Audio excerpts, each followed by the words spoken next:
c'est le retour de la main armée. Mais ça a surpris Happy, il s'est cogné sur la table. Happy, viens voir maman. Viens mon bébé. Oh là là, si tu t'es fait mal en te cognant sur la table. Oh là là, mon pauvre chou. Maman, elle t'a fait beau, t'as fait peur, maman? Bon, oui, maman, elle t'a fait peur. Je t'ai fait peur. Attends, t'as des trucs cradingues. Oh là là, mon pauvre petit bébé. Mon pauvre.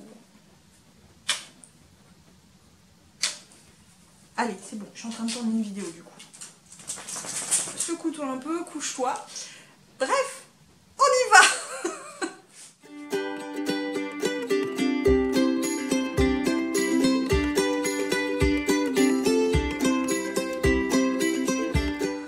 Salut tout le monde, aujourd'hui on se retrouve pour une nouvelle vidéo qui sera un point lecture. J'ai 4 romans à vous présenter comme d'habitude. Dans l'ensemble, ça a été de bonnes lectures, voire de très bonnes lectures, mis à part une qui est un petit peu mitigée.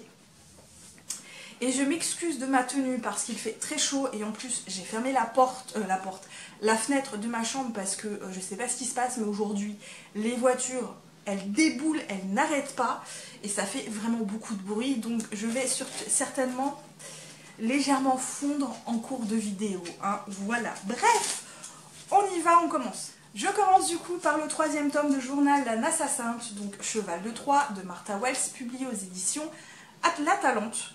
Encore une fois, j'ai vraiment pris mon pied avec cette lecture, même si dans l'ensemble le schéma narratif c'est vraiment la même chose que le 1er tome et le 2e tome. Moi ça me va, moi personnellement ça me dérange pas, je prends mon pied encore, hein. J'aime énormément de cette saga, c'est vraiment une saga coup de cœur, ouais, j'aime beaucoup. Donc ici on continue de suivre notre unité de sécurité qui continue ses pérégrinations, qui continue ses recherches, son enquête, qui veut absolument faire payer des gens pour le mal qu'ils ont fait donc aux humains et à lui du coup par conséquent.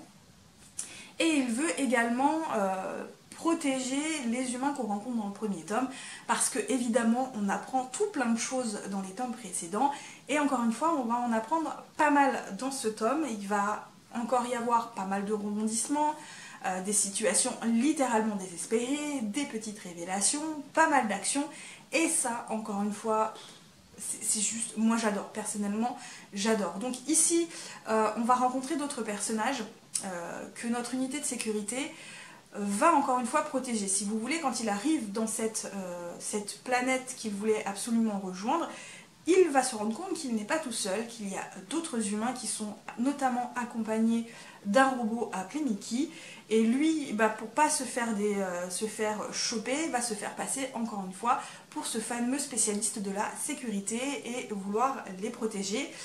Et le problème c'est que Mickey le robot, c'est un personnage particulier, donc c'est un robot qui est ancien, qui est d'ancienne génération, qui ne se font d'ailleurs plus du tout. Mais Mickey est un personnage presque enfantin, naïf, très amical, très expansif, très social, mais en même temps il n'est pas stupide non plus. Donc il va très rapidement découvrir que notre androïde de sécurité n'est pas si humain que ça, hein, clairement. Et je ne vous en dis pas plus du coup pour le résumer, hein. Comme je vous disais, il y a pas mal de rebondissements, des révélations, des situations qui vont nous dire oh là là, ils vont y passer, c'est pas possible. Voilà, bref, là-dessus ça ne change pas. Mais moi ce que j'ai beaucoup aimé du coup dans ce tome-là, ce sont les interactions entre Mickey le robot et notre androïde de sécurité. Parce que Mickey est complètement différent de l'androïde de sécurité, il a une vision du monde totalement différente. Alors du coup notre androïde de sécurité est particulièrement agacé par Mickey et il est également assez déstabilisé par Mickey. Clairement c'est un robot, mais il le déstabilise profondément au niveau émotionnel, au niveau sentiment, au niveau agissement. Il a beaucoup de mal à comprendre la relation que Mickey a créée avec les humains, donc notamment avec son propriétaire, sa propriétaire. Tous deux ont vraiment noué une relation très amicale, profondément humaine, profondément, voilà. Mickey aime sa propriétaire et la propriétaire aime profondément Mickey, voilà.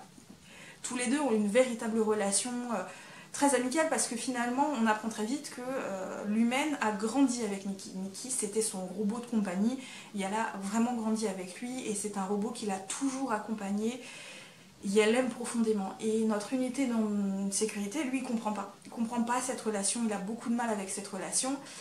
mais certaines choses vont avoir lieu qui vont du coup finalement faire encore évoluer notre Android de sécurité au niveau personnel, au niveau émotionnel, au niveau sentimental et au niveau de sa vision du monde qui l'entoure et des humains qui l'entourent, des autres robots qui l'entourent, des autres androïdes qui l'entourent. Ça va vraiment modifier son point de vue et le faire encore une fois évoluer.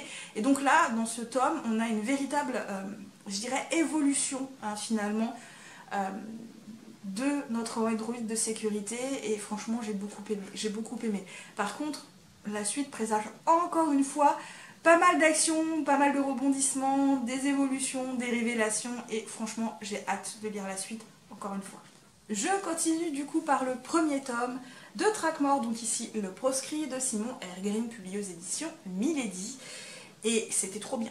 Alors c'est pas un coup de cœur, c'est une vraie pavasse, il m'a fallu quand même une petite semaine pour le lire, mais j'ai vraiment apprécié cette lecture. À savoir qu'il comporte 8 tomes, que c'est une réédition, puisqu'il est sorti la première fois en France dans les années 2000 il me semble. Donc c'est une saga qui est pas récente, hein. Elle a au moins une vingtaine d'années. Voilà, donc elle est pas récente du tout, mais moi personnellement ça m'a pas du tout dérangé, j'ai vraiment aimé cette lecture. En plus il y a un mélange de pas mal de choses, il y a un mélange de fantaisie, il y a un mélange d'aventure, il y a vraiment un mélange qui passe très bien, ça fait un très bon gâteau, hein, on va pas se mentir.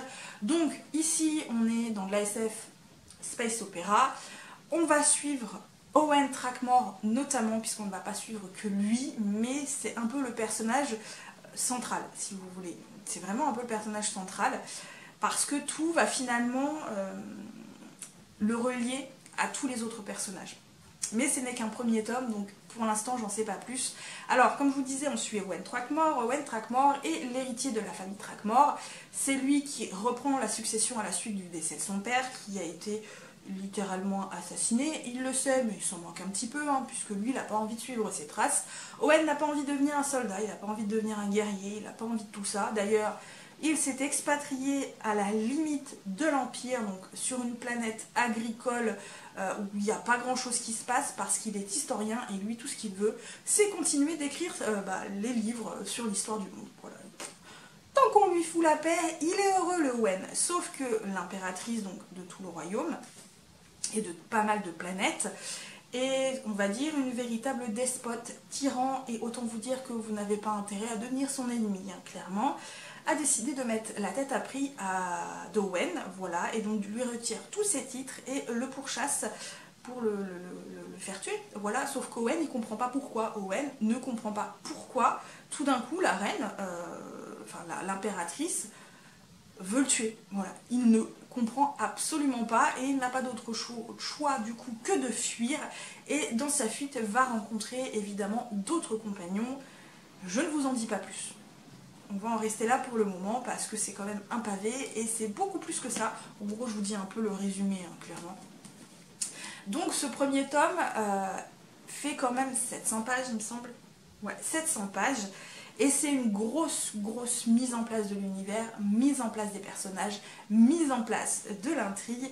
Parce que autant vous dire qu'on suit quand même pas mal de personnages, que chacun a ses propres ambitions, que les jeux de pouvoir sont déjà extrêmement présents, hein, les alliances se font et se défont.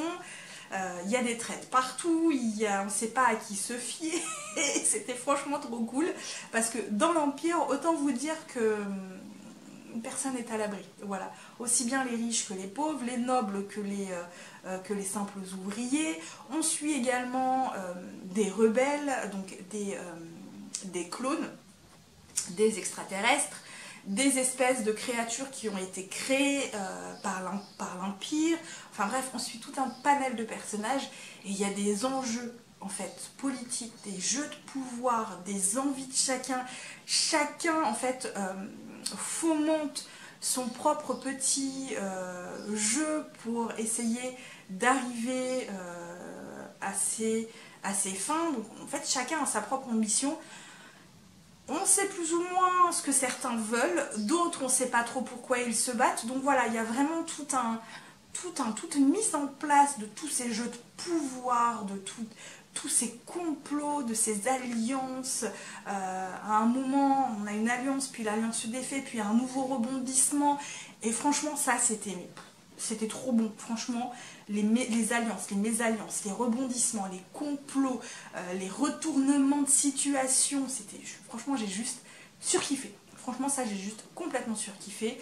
J'ai également beaucoup aimé Owen Trackmore, parce qu'Owen Trackmore, il n'a rien demandé à personne, il a absolument rien demandé à personne, et il se retrouve mêlé à un imbroglio, une espèce de complot, à une espèce de jeu de pouvoir, mais que lui, il en avait absolument rien à foutre, lui il voulait juste qu'on lui foute la paix, mais il se trouve mêlé à ça, et tout d'un coup, ça devient un peu le centre de l'attention de ce petit groupe qui se crée, il devient un peu le leader qu'il ne voulait pas devenir, clairement.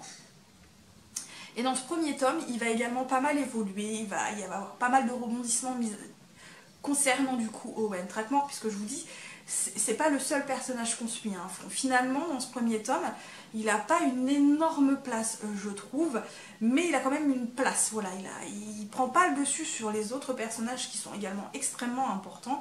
Ça, j'ai particulièrement apprécié parce que du coup, vraiment, on a vraiment un univers déjà dans ce premier tome qui est extrêmement développé, qui se développe hyper bien. Une intrigue qu'on sent qui... Voilà.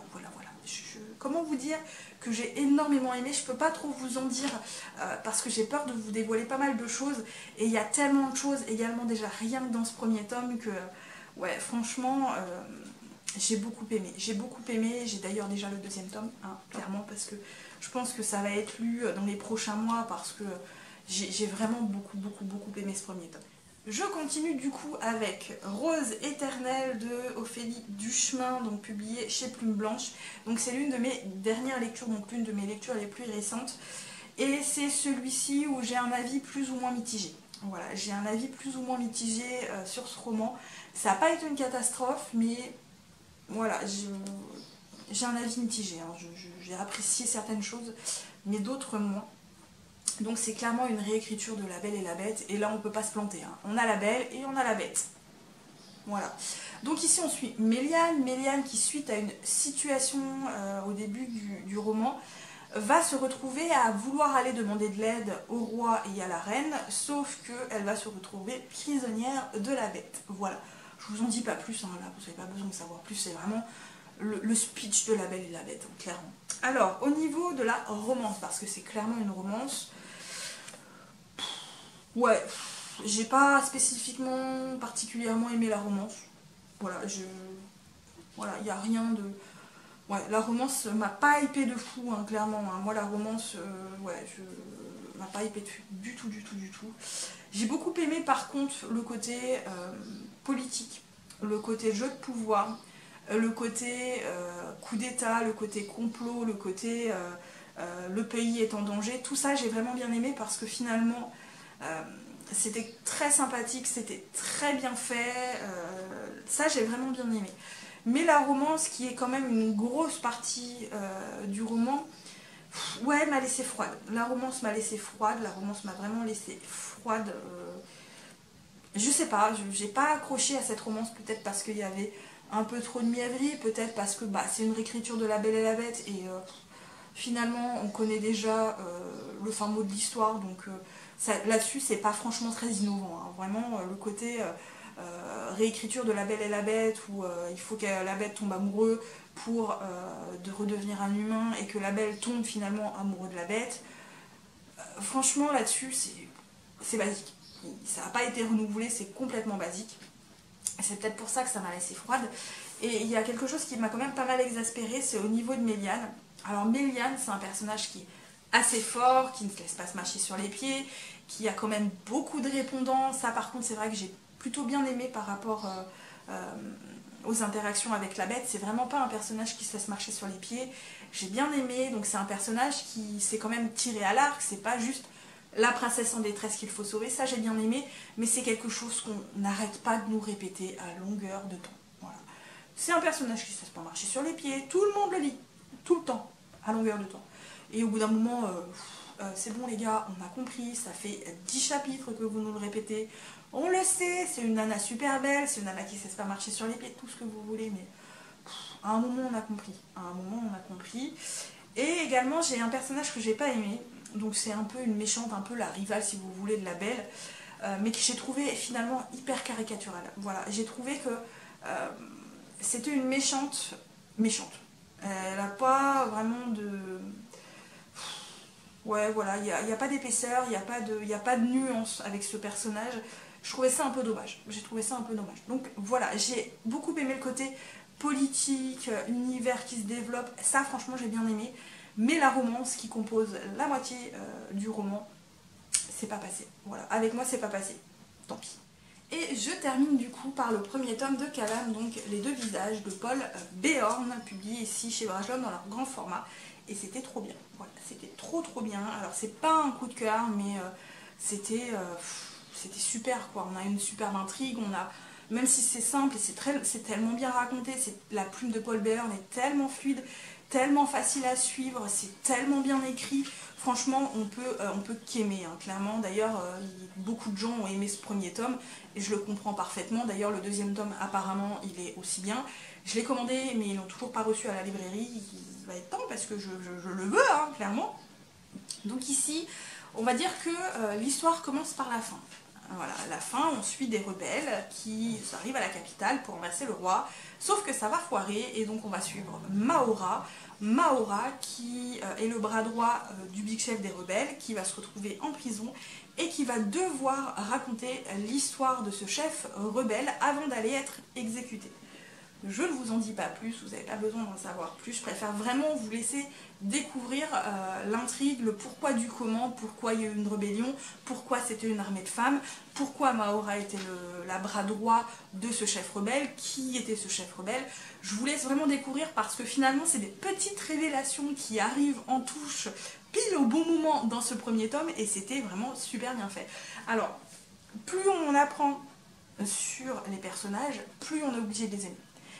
Tous les personnages ne sont pas des héros. Voilà, ce ne sont pas des héros, ce sont des gens qui se sont retrouvés à faire une guerre pour diverses raisons, diverses situations, mais ce sont des gens extrêmement simples au final, ce sont des gens qui n'ont rien demandé à personne et qui, par la force des choses, vont se trouver à devenir de vrais soldats.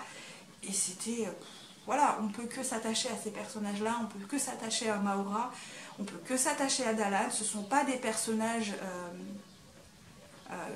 ce ne sont pas les héros typiques, si vous voulez, ce ne sont pas les princes sur leur cheval blanc, ce ne sont pas les guerrières qui sont hyper convaincus, non, pas du tout. Ce sont des personnages qui ont leurs qualités, qui ont leurs défauts, qui ont leur histoire, qui font ce qu'ils sont devenus, et franchement, j'ai trouvé ça hyper bien foutu parce que finalement ça rend ces personnages extrêmement humains et ça alors par contre franchement les suivre dans leur histoire c'était trop bon, c'était vraiment trop bon.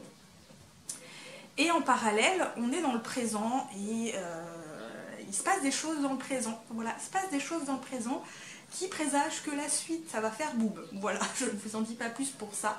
Le conteur est également un personnage extrêmement attachant, on se rend compte que lui il est dans une situation, mais le pauvre, mais j'aimerais tellement pas être à sa place, voilà, je crois que c'est la pire situation dans laquelle on peut être. Et en parallèle, il y a également le roi, qui est un personnage secondaire, mais voilà, clairement, il est effrayant, j'aimerais pas être à côté de lui, je veux même pas le voir le roi, mais vraiment pas, hein, voilà. Et aussi, on a un système de magie qui est donc le Calam. C'est un truc un peu particulier, je pourrais pas vous l'expliquer sans trop vous dévoiler.